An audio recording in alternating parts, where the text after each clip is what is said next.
جی لمحہ صاحب بات ہو رہی تھی بنیادی ضروریات زندگی وہاں لوگوں کو میسر نہیں ہے، اس حد تک کہ اشیاء خورد و نوش بھی ختم ہو چکا ہے۔ اور ظلم کی بات یہ ہے کہ وہاں پہ ایمرجنسی جو ہسپتالوں میں ہے وہ بھی بند کر دیے گئی ہیں۔ وہاں پہ بنیادی ضروریات کے ساتھ ساتھ جو ایک دنیا کا اصول یہ ہے کہ کوئی بیمار آدمی ہو ان کو تمام بنیادی ضروریات خصوصاً ادویات پہنچانا، یہ ہر ذی شعور، ہر باشعور پاکستان دنیا کا انسان جو ہے وہ اس پہ کام کرتا ہے، وہ فلاح سمجھتا ہے۔ وہاں پہ جو بیمار لوگ ہیں، میں پچھلے دنوں ٹی وی پہ دیکھ رہا تھا کہ ہارٹ کے مریض کو جب لے کے جایا جا رہا تھا اور انڈیا لیڈرشپ کانگریس کی آئی ہوئی تھی، تو اس جہاز پہ ایک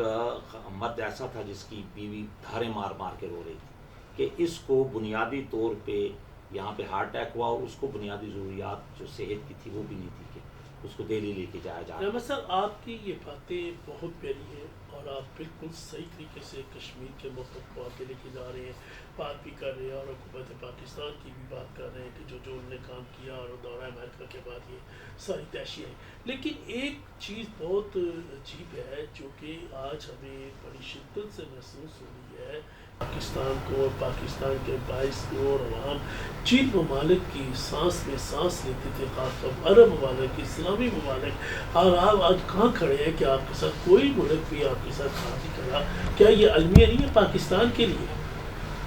میں یہ سمجھتا ہوں کہ حضور اس وقت عرب دنیا بے حسی کا شکار ہے، اور میرے آقا و مولا حضرت محمد رسول اللہ نے فرمایا کہ جب ایک جسم، پوری امت مسلمہ ایک جسم کی مانند، کسی ایک جسم کی اعضاء کو تکلیف پہنچے تو پورا جسم اس کا درد محسوس کرتا ہے۔ لیکن آج اسلامی اسلامتی کونسل کا اجلاس ہو گیا، شیخ صاحب ظلم کی انتہا یہ کہ اسلامی امہ جن کی نمائندہ تنظیم اسلامی سربراہ کانفرنس ہے ان کا کوئی اجلاس ابھی تک نہیں ہو پایا، اور عرب دنیا کے منہ پہ تماچا، اس لیے بھی میں یہ سمجھتا ہوں ظلم کی بات کہ امت مسلمہ کشمیر کے اندر کٹ بٹ رہی ہے،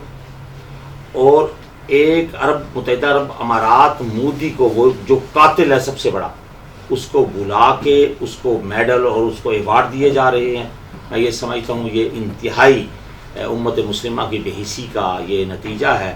تو یہاں پہ میں پرائم منسٹر سے بھی، اور خصوصاً جو اس وقت ہمارے حضرت بہاؤالدین زکریا کے سجادہ نشین بھی ہیں، چونکہ ہمارے مشائخ سے ان کا تعلق ہے، مختوم شاہ محمود قریشی صاحب اپنے طور پہ بڑے کام کر رہے ہیں، تو میں ان سے توجہ دلوانا چاہتا ہوں کہ وہ یورپ پہ تو متوجہ ہیں، پورے یورپ کو وہ اس وقت مسئلہ کشمیر اجاگر کروانے میں اپنا رول پلے کر رہے ہیں۔ ان کو عرب دنیا کے اندر جو مسلم دنیا کہلاتی ہے، اور خصوصاً سعودی عرب کو اس میں اپنا قائدانہ کردار ادا کرنا چاہیے، اور اس کو پاکستانی عوام کے ساتھ صرف الفاظ کی حد تک، کشمیری عوام کے ساتھ صرف الفاظ کی حد تک، اسٹیٹمنٹ کی حد تک نہیں بلکہ پریکٹیکل طور پہ ان کو ہمارا ساتھ دینا چاہیے۔ اور میں یہ سمجھتا ہوں اس وقت آزادی کشمیر کی تاریخ اپنی آخری انجام کی طرف رواں دواں ہے۔ علامہ صاحب آپ کی جو یہ بات ہے کہ جو کچھ بھی آپ بالکل بجا فرما رہے ہیں، لیکن جو حقیقت ہے، حقیقت سے اس سے انکار بھی نہیں کیا جا سکتا، اور اگر ہم اپنی غلطی کا اعتراف کر لیں تو وہ ہمیں آگے بھی جا سکتی ہے، کامیابی کی طرف بھی جا سکتی ہے۔ اگر ہم اپنی غلطیوں پر پردہ ڈال دیں تو ہم کامیابی نہیں ناکامی کی طرف جا رہے ہیں۔ کیا یہ بات کہنے میں، اس کو تسلیم کرنے میں کوئی پرابلم تو نہیں ہو رہی ہمیں کہ ہماری خارجہ پالیسی ٹوٹل ناکام ہو چکی ہے اور اب اس قابل نہیں ہے ہمارے پاس کوئی بندہ کہ جو خارجہ پالیسی کو استعمال کرے، یا وہاں پر وزیر خارجہ صاحب جن کا آپ نے ذکر کیا، یہ بات ان کو چاہیے کہ فوری طور پر اپنے عہدے سے استعفیٰ دے دیں یا ایسا کام کرے کہ وہ ان کی خارجہ پالیسی ناکام ہو چکی ہے۔ کوئی بندہ کسی جگہ سے بھی جہاں اتنے انہوں نے پیسہ خرچ کر دیا ملک کا، قوم کا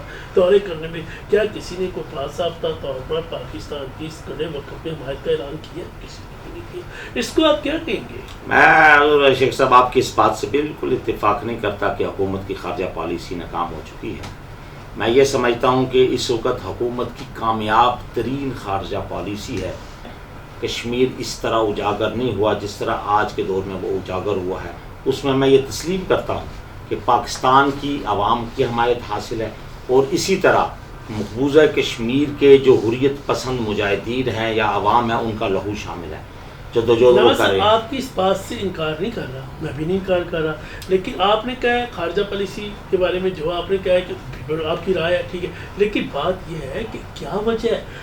ہم جن اسلامی ممالک کے لیے ان کی دم بھرتے ہیں، ہم ان کے لیے آج کوئی بھی اسلامی ملک آپ کے ساتھ نہیں تو اس کو کیا کہیں گے؟ خارجہ پالیسی کی ناکامی نہیں کہیں گے؟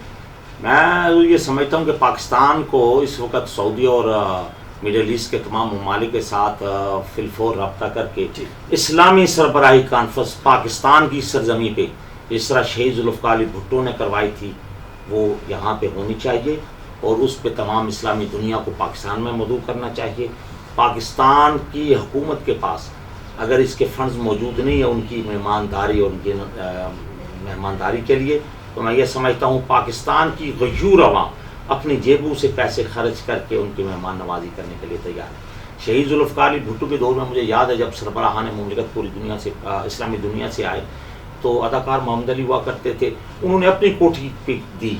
اس میں ایک آگے ملک کے سربراہ شاہ ایران آ کے ٹھہرے۔ اسی طرح پاکستان کی پبلک جو ہے وہ جذبہ الوطنی سے بھی سرشار ہے اور کشمیریوں کی حریت پسند عوام کے ساتھ بھی کھڑی ہے۔ تو میں یہ سمجھتا ہوں حکومت اخراجات یا وہ بجٹ اس مسئلے پہ کہ کوئی بچت کی جائے اس پہ توجہ نہ دے، بلکہ فل فور اسلامی سربراہی کانفرنس پاکستان میں بلائی جائے اور اس کا مین ایجنڈا ون نکاتی ایجنڈا مسئلہ کشمیر۔ ناظرین، اس وقت جو بات علامہ صاحب کی سب سے اہم ہے وہ یہی ہے کہ حکومت پاکستان کو کسی لمحے کو ضائع کیے بغیر اسلامی سربراہی کانفرنس کا اہتمام کرنا چاہیے اور وہ پاکستان کی سرزمین پر ہونی چاہیے، اور اس کے لیے اگر یہ بھی انہوں نے فرمایا ہے کہ اگر فنڈز کی کمی ہو تو پاکستان کے عوام خود فنڈ برداشت کریں گے، اور میرا خیال اس میں پاکستان کے عوام جیسے کہ ہر موقع پر بڑھ چڑھ کر حصہ لیتے ہیں وہ اس کے لیے بھی بالکل تیار ہوں گے، اور یہ اس کے لیے جو صورتحال ہے ہمیں صرف سلامتی کونسل یا جنرل اسمبلی پر ہی نہیں کرنا چاہیے، ہمیں اسلامی بلاک کو اکٹھا کرنا انتہائی وقت کی اہم ترین ضرورت ہے، اور یہ وقت کے لیے بہت ضروری ہے۔ علامہ صاحب، آپ کوئی قوم کے نام ان حالات میں کشمیری عوام کے نام یا کوئی مذہبی طور پر کوئی پیغام دیں گے؟ میں یہ سمجھتا ہوں کہ اس وقت پاکستان بلکہ پوری دنیا کا 2 ارب مسلمان ایک پلیٹ فارم پہ حضور اکٹھا ان کو ہو جانا چاہیے۔ ستم ظریفی کی بات یہ ہے کہ سعودی عرب جس کو مین کردار ادا کرنا چاہیے تھا، جو مکہ اور مدینے کے محافظ کہلاتے ہیں اور اس کے بعد خاتمین حرمین شریفین ہیں، آج کی ضرورت اس بات کی ہے کہ اگر یہی میں سمجھتا ہوں 20 کروڑ پاکستانی اور پوری دنیا کا 2 ارب مسلمان اگر ہوا کے جھونکے بن جائے تو اتنا بڑا یہ ایک طوفان کھڑا ہو سکتا ہے جس کے آگے انڈیا ٹھہر نہیں سکتا۔ اگر یہی 2 ارب مسلمان ہوا کے جھونکوں کے ساتھ اگر یہ قطرے صرف پانی کے بن جائیں تو اتنا بڑا دریا بن سکتا ہے جس میں پورا انڈیا ڈوب سکتا ہے۔ اگر یہی 2 ارب ریت کے ذرات بن جائیں تو اتنا بڑا صحرا بن سکتا ہے جس کو انڈیا عبور نہیں کر سکتا۔ تو آج امت مسلمہ جو 2 ارب کے قریب ہے وہ لا الہ الا اللہ محمد رسول اللہ کو اس نظریے کی بنیاد پہ اور سارے کے سارے امت محمدیہ کی بنیاد پہ اکٹھے ہوں اور بحیثیت مجموعی میں یہ کہتا ہوں کہ وہ جہاد کا اعلان کریں۔ اور شیخ صاحب، یہ جو ہم نے ایٹمی صلاحیت سے لبریز پاکستان بنائے یہ کھلونے نہیں ہیں۔ مجید نظامی صاحب کہا کرتے تھے ان کو الماری میں رکھ کے کھلونوں کی طرح ان کو رکھنا، یہ بھی کوئی اس لیے نہیں بنائے گئے تھے، یہ امت مسلمہ کے لیے ہم نے صلاحیت حاصل کی تھی ایٹمی۔ تو اگر اور یہ بھی کہنا کہ جنگ مسئلے کا حل نہیں ہے، میں اب اس بات کو ببانگِ دھول کہنا چاہتا ہوں، اس وقت جنگ مسئلے کا حل ہے۔ اگر ہماری ماں بہنیں بیٹیوں کی عزتیں وہاں پہ لٹ رہی ہیں اور وہاں پہ کوئی ایک محمد بن قاسم بن کے اٹھے اور ان کی آواز کو پکارتے ہوئے لبیک کہتے ہوئے جائے، میں یہاں پہ علماء اور مشائخ کونسل پاکستان کے چیئرمین کی حیثیت سے اس بات کا اعلان کرتا ہوں کہ اگر سپہ سالار پاکستان جناب جنرل قمر جاوید باجوہ اور حکومت پاکستان نے جہاد کا اعلان کیا تو 10 لاکھ میں اپنی طرف سے اپنے علماء اور مشائخ کی طرف سے نوجوان پیش کرنے کے لیے تیار ہوں جو پاک آرمی کی دست بازو بنیں گے۔ انشاءاللہ قومی امن کمیٹی برائے بین المذاہبہ مانگی بھی پاک فوج کے شانہ بشانہ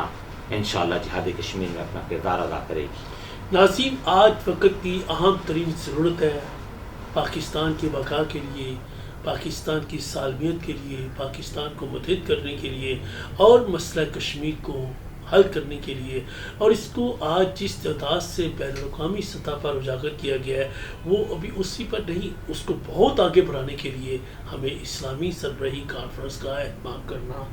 بہت اہم ضروری ہے، تاکہ تمام اسلامی ممالک میں جو اختلافات پائے جا رہے ہیں اس وقت ان کو ختم کیا جائے۔